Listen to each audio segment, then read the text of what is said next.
Whoa, what is growing on? So back down here at Rick and Daniel's place in Englewood, Florida. I haven't picked up this camera in a little bit, guys. I've been slacking. I've got some videos coming for you. Update videos of the new nursery, farm, online store. Lots in the works, don't worry. I'm gonna get back on my camera game. Finally got a little motivated to pick this thing back up.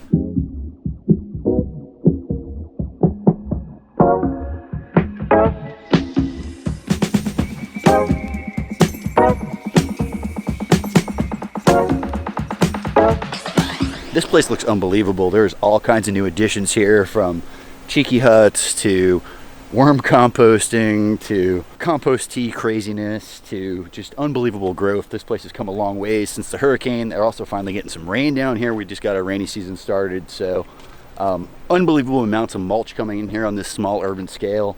And Daniel has been killing it. I even seen some new help around here today. I'm gonna shut up. Let's go find Daniel and see what's new here. Stay tuned. Whoa, hey. Whoa. What's going on, dude? How's it going, Pete? Good, man. This place looks a little more lush than last time I was here. Yeah, we've got a little bit of rain.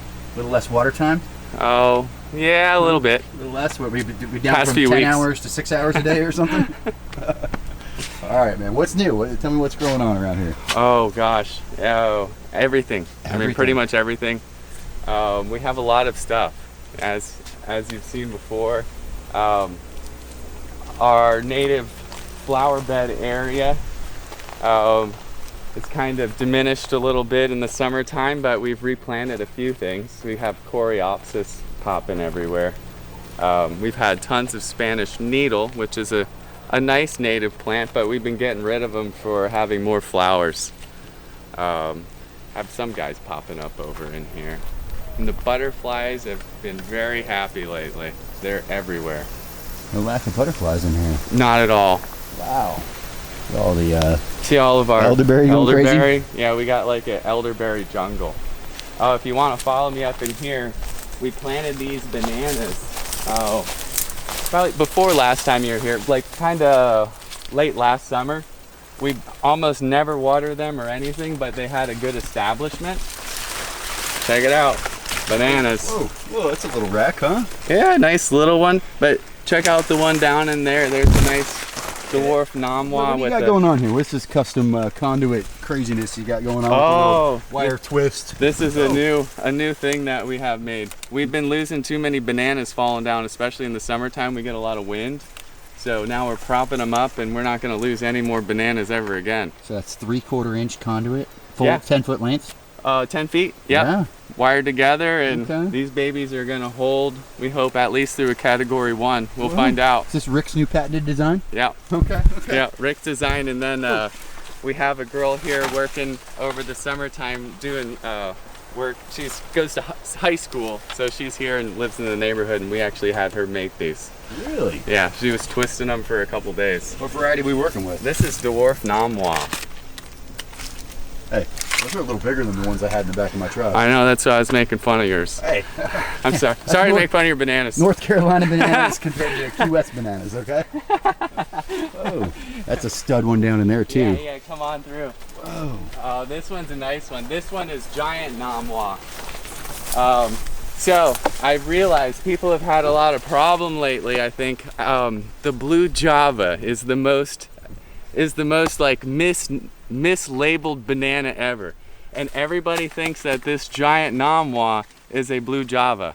It is not. It's a giant Namwa, and this Namwa isn't even that giant. I'll show you a bigger one. You got better ones? Oh yeah, this is a giant, but it's not giant. I'll show you our giant ones a little bit later. Do you have the real blue Java? We don't have the real blue Java. We bought about 4 blue Javas from different people, and it either turned out to be 1,000 fingers, turned out to be dwarf Namwa, or it turned out to be giant Namwa, and we got 2,000 fingers out of that. And so far everybody's been wrong. Guys, I gotta tell you, Rick is one of my best customers. Just brought another trailer load of plants. I have the real blue Java. You have the real blue Java? I have the real blue Java. We're bringing it back. Yes. Yes. Well, please stand up. I've got it. Don't worry. Yeah. And Very then silvery. I will confirm if it's actually the true one. Right. I'll appreciate that. What is this? Some kind of goldfinger or something? This is huge. No, this actually is Sweetheart. Sweetheart. Okay. Sweetheart. It is a banana. It looks kind of like a plantain, but it'll fill out, and it makes bananas that are actually 1-pound bananas. amazing cooking banana or good to eat when it's just breaking yellow. It's got a little tartness, a little sweetness. They're awesome. But as a cooking banana, they're freaking awesome Another too. Fia variety then? Hmm? No, Sweetheart, is that a Fia? Yep, Fia. I don't remember which number, but it's one of those numbers. It's one of those weird ones, yeah. This, I believe, is a Mona Lisa, but it's just started. We have a Mona Lisa with a giant rack in our other banana area. Come on through the jungle. It's kind of a... How many different houses are you taking me to here? So for everybody watching, let's bring it back. Maybe they haven't seen the first video. Where are we located? How big's the lot? How long has this been growing? Okay, we're down in Englewood, Florida. This is 2 houses and then 2 extra additional properties. These properties are a little bit oversized, so we are looking at just under 1.7 acres. But in that we have a ton of plants and 2 houses. We didn't go through here, but let's take a quick perusal. This is their home, so this is the area that they live, and they wanted to do an English type garden. So we have a tropical English garden. Tropical English, okay. With different natives and Florida friendlies. The Pompago, the porterweed, okay. Yeah. Oh, we have a Geiger. It's just starting to pop out some flowers. I love the Geiger tree. The hummingbirds love it too, and we get to see them when they're down here.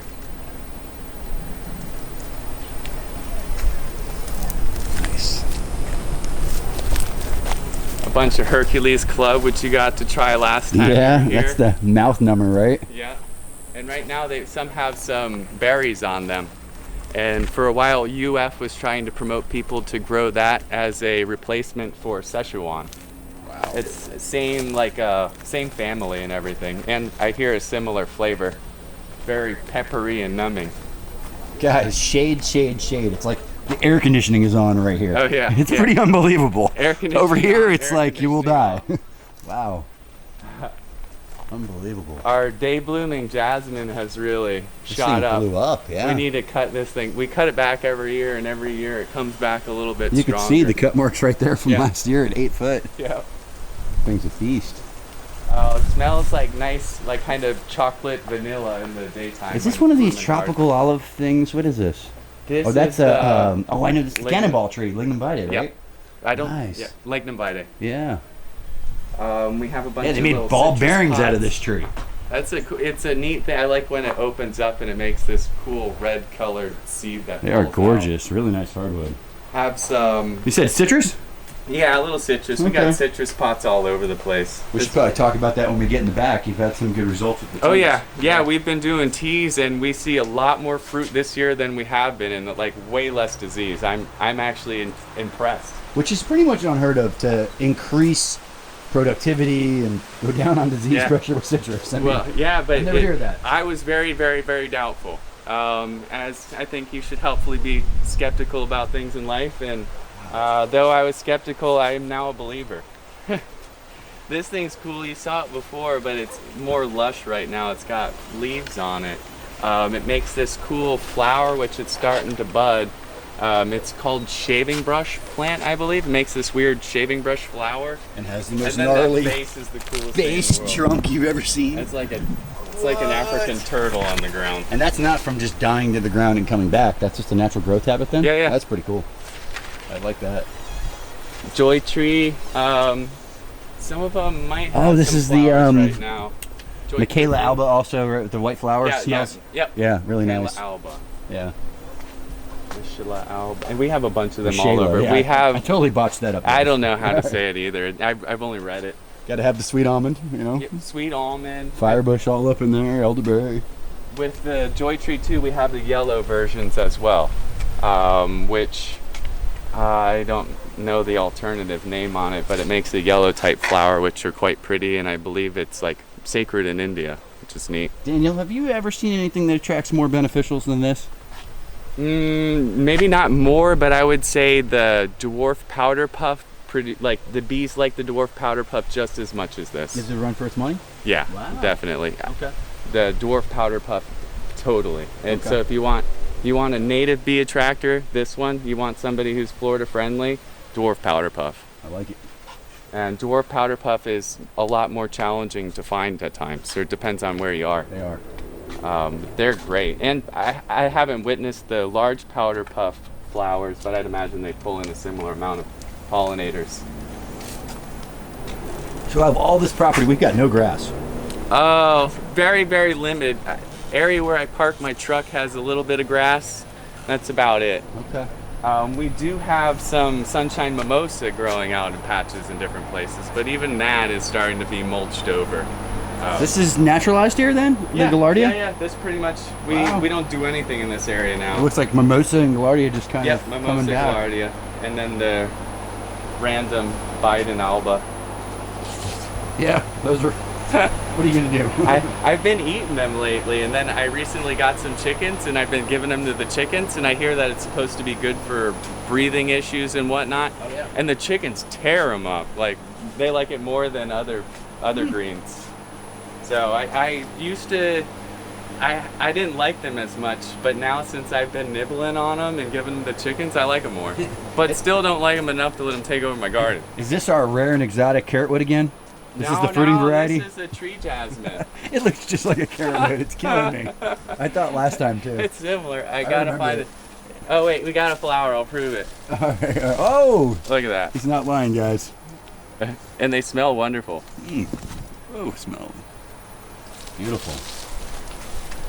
It's hard to overtake the sweet almond when it's blowing at you. You know, this thing is, the giant sweet almond, and then we bent it into an arbor, and now we got wisteria, which actually you might smell a little better.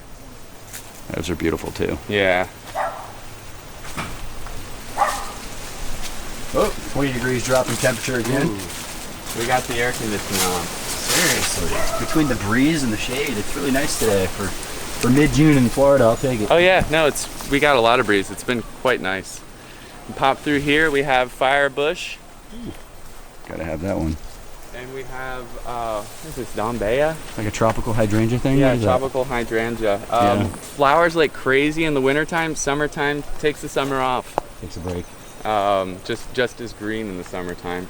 Then we got these lovely patches of mimosa that are popping out of the mulch. You ever see it that thick? No, you know, and I'm kind of debating on mimosa and mulch, you know, because sometimes some jobs we've done it on, it dies back. Sometimes, yeah, it can. It seems it's very site specific, you know. It wants to be in a certain kind of soil condition where peanut tends to do a little better, but mimosa's rocking here. I mean, since I've come back, you can see all these corners are filling in. You guys are gonna have a carpet before you know it. I love the peanut as well. I love it, and like you can like eat the little flowers on it, and it's sweet and nice. Like they're both great plants, and they serve the same function. Whatever works in your garden, just plant it. Dude, only been here 5 minutes. We've got some lychees from the area, local lychees, some kind of seedling tree, Daniel said, and then he gave me a Carrie, did he say an Alfonso, which is pretty cool, and this one he called an Englewood. So this is like a local seedling tree. He said you got to eat it a little bit early, but it's killer. He said these lychees are gonna blow my mind. I guess while I got you here, let's crack one of these bad boys open on that 120. Whoa. Ooh, these are cold too.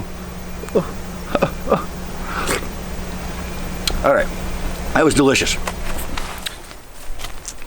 These are one of my favorite things. The starry rosenweed. We have them popping up everywhere. I got some of those for you guys. I have some too. It's a native, right? Yeah. Yeah. Another beautiful. Oh yeah. This Jamaican lilac or that. Florida lilac. I think we gave you a couple cuttings of it. Yep. Like Rick brought them up to you. Easy to propagate and actually is a good chop and drop. And the leaf smells nice. It smells kind of like green peppers or something. It is interesting. These flowers are nice Apple too. blossom cassia, flowering like crazy right now. You're not joking. Wow, what a showstopper. Yeah. Yeah, she's a beaut.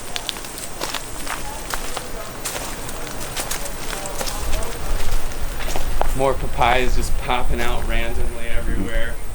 Got some volunteers, huh? Yeah, we have mostly, actually, all the papayas here volunteer. What have you been adding? Have you added any trees over the last year, or is it just more juicing and loving? we've done a lot of juicing and loving, but we've added quite a bit. We've been adding in so these big pentas popping up. We're putting them in different areas, kind of offsetting in between. Was that the red one? Red in color, the red guy. And these are, it's like a perennial penta. It's like old-fashioned penta, so they actually grow big like a bush. Yeah. I love the little guys, but they always die out too early and never look as healthy. These things, you water them once a week, and it adds color and beauty and brings in the butterflies to your yard. Yeah, they say a lot of the pentas today have been bred away from their pollination properties through all of this overbreeding, like the annuals you said that die in a year, where this red one, I mean, I have friends that have been growing it since the 80s. And they say, cool. Yeah, it's perennial, like you said, it's there forever. It doesn't need to be replanted. We need more of that. Yeah, they're beautiful and easy. You don't have to do much caretaking, which sometimes it's fun to take care, but you can't take care of everybody. He basically just said thrive on neglect. Yeah. Thrive on neglect. Check this out. So we have these, they look like, I don't know if it's a marigold or a, what is it? I don't know why I want to call it a treat easy thing, but it's Cosmos. Cosmos. Okay. So this is Cosmos from last season, and then this is how it's growing now. It hasn't even started flowering yet.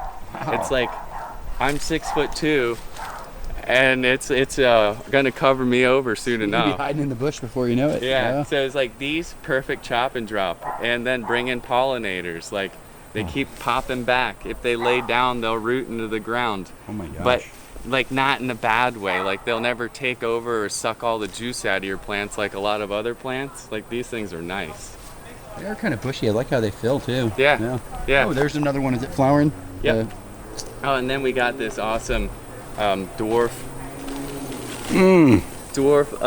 lang lang. So nice.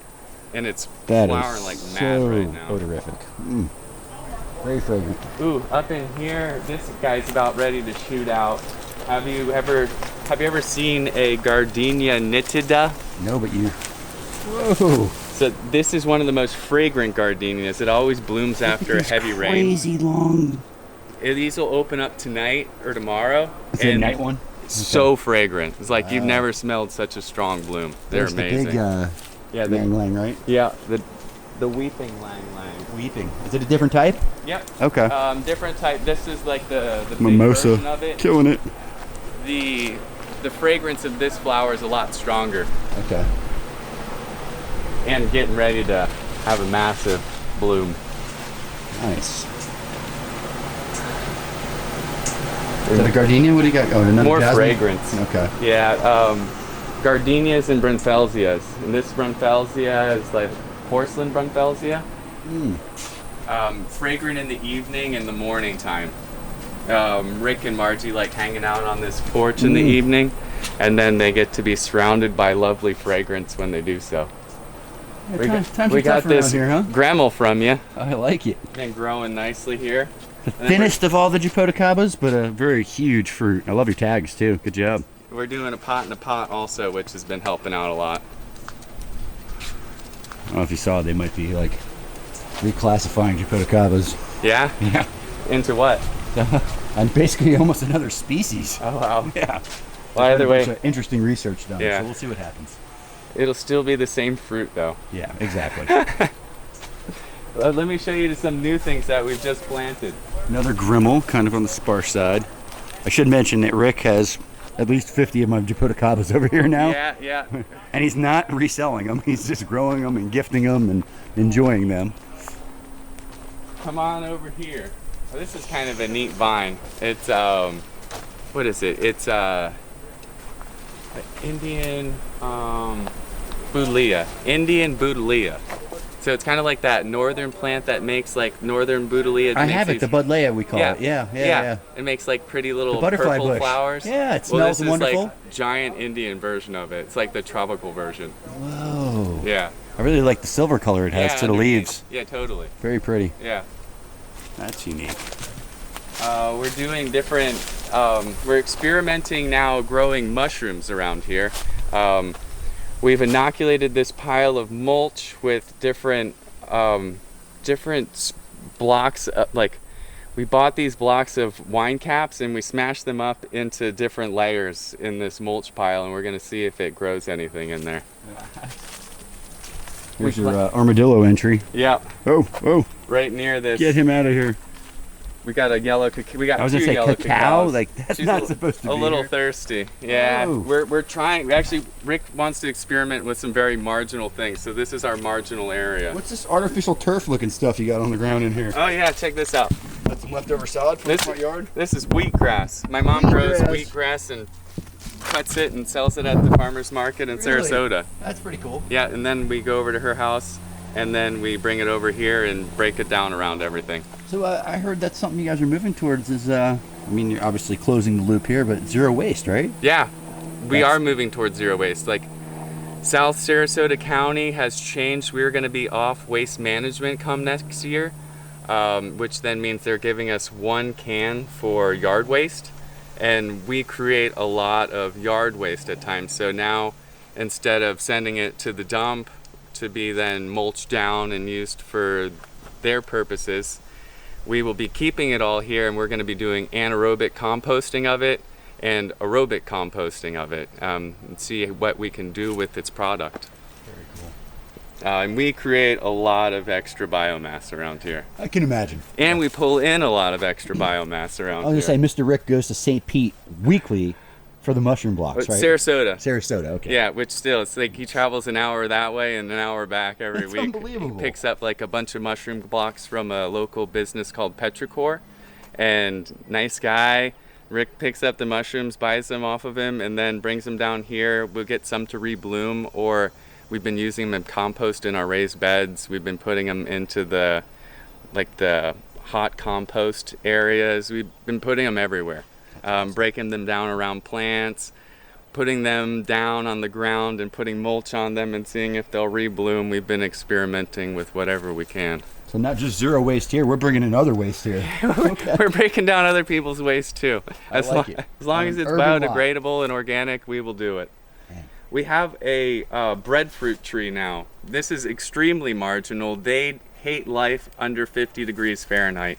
They prefer it above 60 degrees Fahrenheit. Yeah. Plants don't read the books, huh? Yeah, so Don't tell him where he is. I've seen one growing well at Selby, and I have a friend in Sarasota that likes to grow these, but he hasn't gotten one to fruit in the area yet. So we're gonna do our best to see what we can pull off. We planted one down the road. It's like 15 foot. Yeah? Yeah, I mean, obviously last winter was mild, so there's a good chance we'll get some fruit this year. That Yeah. yeah, Well, that you know, I gotta would talk be to Sam. impressive.